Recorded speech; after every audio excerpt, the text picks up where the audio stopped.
നെടുമങ്ങാട് നവജാത ശിശുവിന്റെ മരണം, ഡോക്ടർക്കു സസ്പെൻഷൻ. വയനാട്ടിൽ പീഡനത്തിനിരയായ +1 വിദ്യാർത്ഥിനി ആത്മഹത്യ ചെയ്തു. കെ സുരേന്ദ്രൻ മഞ്ചേശ്വരത്ത്, വി മുരളീധരൻ കഴക്കൂട്ടത്ത്, നേമത്ത് രാജീവ് ചന്ദ്രശേഖർ. എ ക്ലാസ് മണ്ഡലങ്ങളിലെ സാധ്യതാ പട്ടികയൊരുക്കി BJP.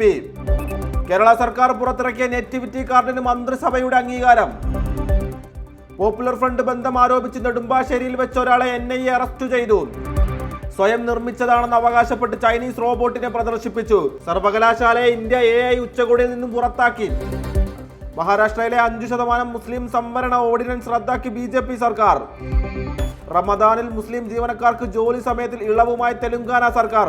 വിമർശനവുമായി BJP. സ്ത്രീകളുടെ വസ്ത്രമഴിക്കുന്നത് ബലാത്സംഗ ശ്രമം തന്നെയെന്ന് സുപ്രീം കോടതി. അലഹബാദ് ഹൈക്കോടതിയുടെ വിവാദ വിധി റദ്ദാക്കി. 24 മണിക്കൂറിനിടെ 50-ലധികം US യുദ്ധവിമാനങ്ങൾ ഇറാനിലേക്ക് നീങ്ങിയതായി ഉപഗ്രഹ ചിത്രങ്ങൾ.